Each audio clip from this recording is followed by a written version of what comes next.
Welcome friends, welcome in YouTube channel. Shiv consultancy के YouTube channel में आप सभी दर्शकों का हार्दिक स्वागत है। हमने थोड़े दिन पहले एक वीडियो रिलीज़ किया था जिसमें बताया था कि सोसाइटीज़ में सोसाइटी के बिल्डिंग का आप रिपेयर कैसे कर सकते हैं, कौन से रिपेयर्स करवाने ज़रूरी है, मेजर कौन से, माइनर कौन से है, और उसके फंड्स का कलेक्शन आप कैसे कर सकते हैं, क्या फ्रीक्वेंसी होनी चाहिए, आपको किसी का डिसीजन लेना चाहिए। ये सारी बातें हमने पार्ट 1 में बताई थी। अगर वो वीडियो आपने देखा नहीं होगा तो प्लीज़ उसको देखिए ताकि ये पार्ट 2 समझने में आपको ज़्यादा आसानी होगी। बायलॉज ये कहता है कि आपके बिल्डिंग का स्ट्रक्चरल ऑडिट पीरियडिकली होना चाहिए। अगर आपकी बिल्डिंग की एज 15 से 30 तक है तो एटलीस्ट आप 5 साल तक करें, 5 साल में एक बार तो करना चाहिए। और अगर आपकी बिल्डिंग की उम्र 30 साल के ऊपर है तो आपको 3 साल में एक बार ऑडिट करवाना चाहिए, ताकि जितने भी हिडन क्रैक्स है, हिडन लीकेजेस है, वो आपको पता चल जाएंगे और आप उसकी हेल्थ मजबूत कर सकते हैं।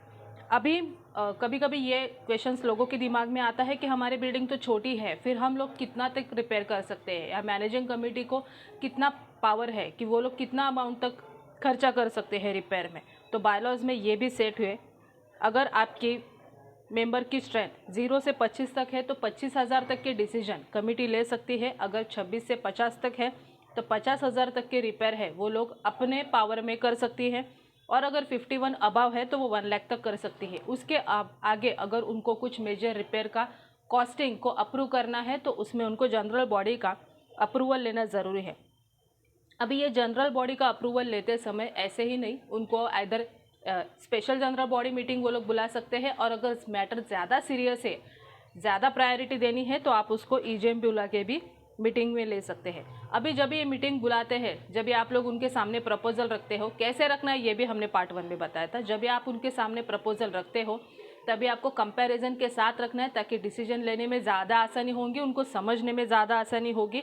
और जब भी आपके खर्चे निकलते हैं, फॉर एग्जांपल अगर आपके बिल्डिंग का जो खर्चा है, अगर आपने 12 लाख का कुछ कोटेशन को अप्रूव किया है, तो उस केस में आप लोगों को कैसे कलेक्शन करवाना है, उसके आपको एक फ्रीक्वेंसी को डिसाइड करना है। फॉर एग्जांपल अगर आपके 12 लाख का खर्चा आता है तो 12 लाख के खर्चे में आपकी मेंबर की स्ट्रेंथ 40 है, तो 40 के स्ट्रेंथ में आप कैसे डिवाइड करोगे। अगर कोई मेंबर कहता है कि मुझे मंथली देना है, मैं एक साथ से नहीं दे सकता, तो आपको मंथली फ्रीक्वेंसी डिसाइड करनी पड़ेगी उसके लिए। कि फॉर एग्जांपल 12 लाख का अगर हम 40 में डिवाइड करेंगे तो उसमें 30,000 एक का आता है, तो आप उसको 2,500 से आप उसका मंथली कलेक्शन कर सकते हैं। कोई कहता है कि मैं क्वार्टरली देता हूँ, तो उसमें आप वैसे कलेक्शन कर सकता है। कोई ऐसा कहता है कि नहीं, जब भी रिपेयर चालू होगा तभी मैं एक साथ दूंगा, तो आप वैसे थोड़ा सा फ्लेक्सिबल आपको फ्रीक्वेंसी रखना पड़ेगा।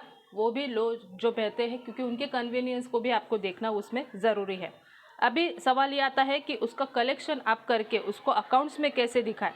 ये ज़्यादा कभी कभी प्रॉब्लमेटिक हो जाता है, क्योंकि लोग क्या करते हैं कि मेंटेनेंस अमाउंट में है उसका कलेक्शन दिखा देते हैं और मेंटेनेंस की अमाउंट बढ़ने लगती है और उसमें से खर्चे होते हैं। लेकिन जब ये अकाउंट्स में दिखाने का बारी आता है तभी डिस्प्यूट्स होने शुरू हो जाते हैं।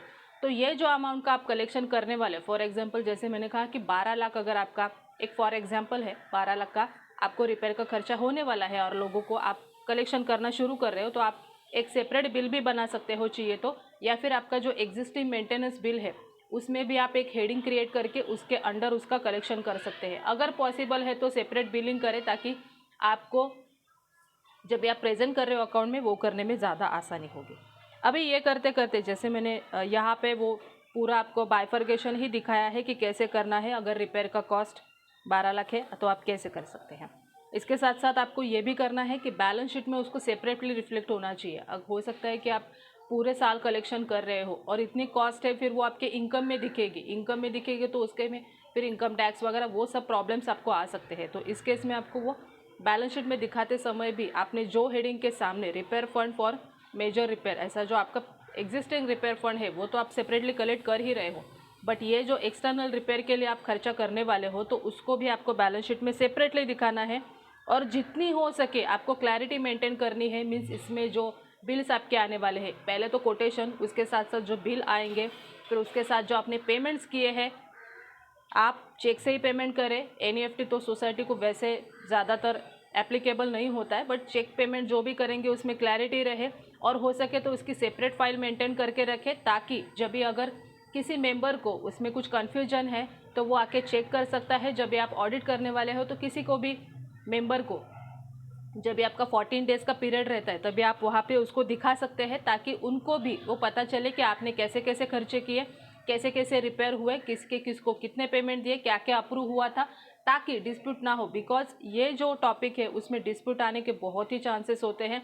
कुछ भी रिपेयर हो सकता है, या लीकेजेस के प्रॉब्लम आफ्टर ऑल 10-15 साल के बाद तो शुरू हो ही जाते हैं, और ये डिसीजन आपको कभी ना कभी तो लेना ही पड़ेगा। तो ये वीडियो आपके लिए था, ताकि आप लोग कैसे रिपेयर को कर सकते हैं, कैसे कलेक्शन कर सकता है, ये थोड़ा सा करने में आपका आसानी हो इसके लिए। अगर ये वीडियो आपको पसंद आया होगा तो इसको लाइक करना ना भूलें, और आपके दोस्तों के साथ शेयर करना ना भूलें, ताकि ये अगर उनके सोसाइटीज़ में भी ऐसा कुछ है तो वो थोड़े से अवेयर हो जाएंगे और उनको करने में आसानी होगी। एक रिक्वेस्ट, अगर पहली बार हमारे चैनल पे आए होंगे तो हमारे चैनल को सब्सक्राइब करना और नोटिफिकेशन बेल आइकॉन को भी प्रेस करना ना भूलें, ताकि नए जितने भी वीडियोस आने वाले हैं उसके सबके नोटिफिकेशन आपको मिल जाएंगे। So thank you for watching this video.